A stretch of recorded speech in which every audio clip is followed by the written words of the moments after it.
고린도후서 12장입니다. 무익하나마 내가 부득불 자랑하노니 주의 환상과 계시를 말하리라. 내가 그리스도 안에 있는 한 사람을 아노니 그는 14년 전에 셋째 하늘에 이끌려 간 자라. 그가 몸 안에 있었는지 몸 밖에 있었는지 나는 모르거니와 하나님은 아시느니라.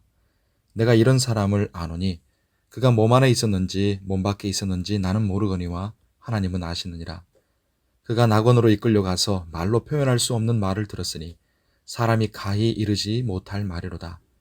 내가 이런 사람을 위하여 자랑하겠으나 나를 위하여는 약한 것들 외에 자랑하지 아니하리라. 내가 만일 자랑하고자 하여도 어리석은 자가 되지 아니할 것은 내가 참말을 함이라. 그러나 누가 나를 보는 바와 내게 듣는 바에 지나치게 생각할까 두려워서 그만두노라.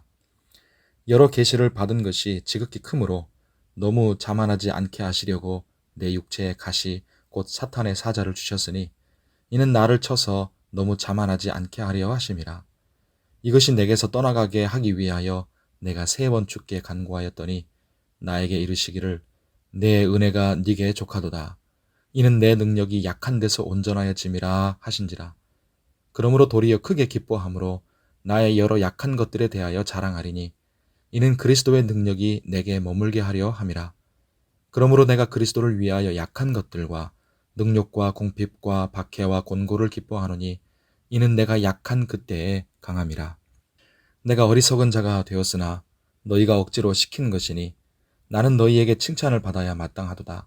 내가 아무것도 아니나 지극히 크다는 사도들보다 조금도 부족하지 아니하니라. 사도의 표가 된 것은 내가 너희 가운데서 모든 참음과 표적과 기사와 능력을 행한 것이라.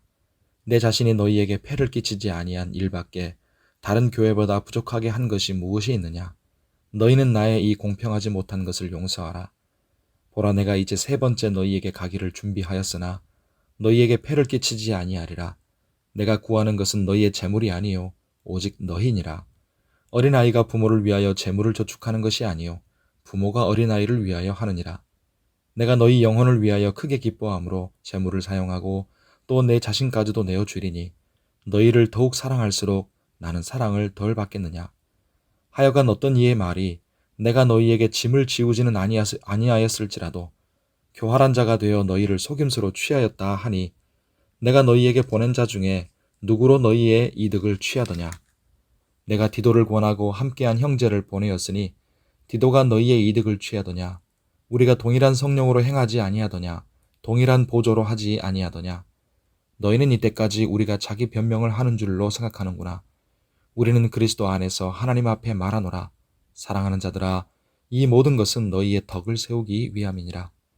내가 갈 때 너희를 내가 원하는 것과 같이 보지 못하고 또 내가 너희에게 너희가 원하지 않는 것과 같이 보일까 두려워하며 또 다툼과 시기와 분냄과 당짓는 것과 비방과 수군거림과 거만함과 혼란이 있을까 두려워하고 또 내가 다시 갈 때에 내 하나님이 나를 너희 앞에서 낮추실까 두려워하고 또 내가 전에 죄를 지은 여러 사람의 그 행한 바 더러움과 음란함과 호색함을 회개하지 아니함 때문에 슬퍼할까 두려워하노라. 아멘. 오늘 기도하는 우리에게 하나님의 은혜가 함께 하시기를 바랍니다. 바울은 14년 전에 하나님의 낙원에 올라가는 신비한 체험을 했습니다. 바울이 이 이야기를 하는 것은 거짓 사도들이 자신들이 사도라는 것을 증명하려고 신비한 체험을 들이댔기 때문입니다. 바울의 의도는 진짜 사도라는 증거는 신비한 체험이 아니라는 것을 말하기 위해서입니다.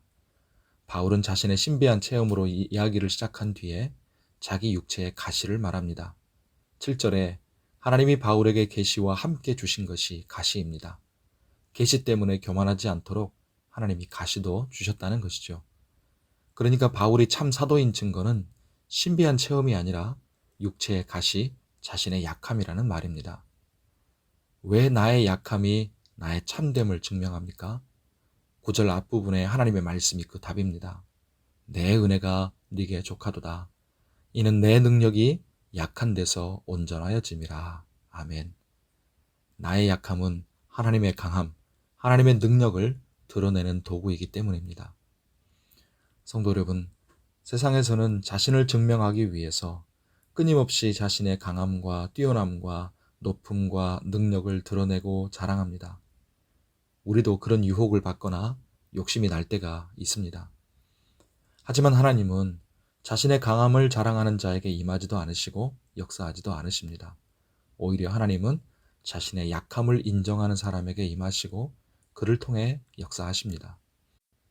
여러분, 우리가 받은 계시, 신비한 체험, 세상적인 성공, 수많은 연륜과 업적, 우리가 받은 직분과 가지고 있는 사회적 지위 등등, 우리에게 있는 이런 것들은 자랑해야 될 스펙이 아니라 감사해야 할 은혜입니다.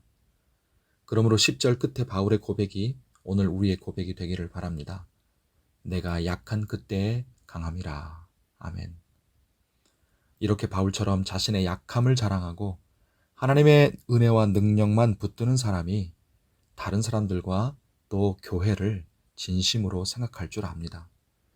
거짓된 자들은 19절의 말씀처럼 자기 변명과 자기 자랑, 이렇게 온통 자기 중심으로 생각이 가득 차 있지만 참 성도, 참 지도자, 참 직분자는 교회의 덕을 세우는 것, 교회가 복음과 진리 위에 견고한 집으로 잘 세워지고 하나님의 은혜로 충만하기를 소원하는 것이죠. 성도 여러분, 우리가 살아갈수록 우리 삶에 쌓이는 것은 자랑할 스펙들이 아니라 오직 감사할 은혜들 뿐입니다. 그 하나님의 은혜들은 모두 우리가 한없이 연약할 때 하나님께서 능력으로 우리에게 부어주셨던 것들이었습니다. 오늘도 내일도 매일매일 이 은혜를 생각하고 감사합시다. 우리 약함을 자랑하고 주님을 바라봅시다. 그것이 나와 가족들, 다른 사람들, 그리고 우리 교회가 살고 하나님의 은혜를 입는 길입니다. 오늘 주의 은혜 가운데 강건하고 평안하시기를 축복합니다. 기도하겠습니다. 하나님 아버지, 하나님은 우리의 약함 속에서 하나님의 강하심을 드러내시고 우리의 가난함 속에서 하나님의 부요하심을 체험하게 하시는 분이십니다. 하나님은 우리의 무능함 속에서 하나님의 능력을 나타내시고 우리의 실패와 절망 속에서 하나님의 승리와 구원을 경험하게 하시는 분이십니다. 그런 하나님을 사랑하고 찬양합니다. 우리가 지금까지 얻고 체험한 수많은 귀한 것들이 우리 자신의 강함과 능력으로 된 것이 아니요, 오히려 우리가 약할 때 하나님의 강함과 능력으로 부어주신 은혜임을 기억하게 하여 주시옵소서. 우리가 세상 사람들처럼 우리 자신이 강한 자가 되려고 집착하지 않게 해주시고 살면서 우리의 약함을 경험할 때도 위축되거나 낙심하지 않게 하여 주시옵소서. 오히려 주 안에서 하나님의 온전하신 능력과 풍성하신 은혜를 경험하는 시간이 되게 해주시고 그 하나님을 자랑하는 선한 도구들이 다 되게 하여 주시옵소서. 오늘도 우리의 삶을 붙드시고 복되게 하시며 영과 육이 강건하게 하시고 안전하게 지키시며 아픈 지체들을 치료하여 주시옵소서. 간절한 기도의 두드림에 응답하여 주시고 은혜를 내려 주시옵소서. 예수님의 이름으로 기도하옵나이다. 아멘.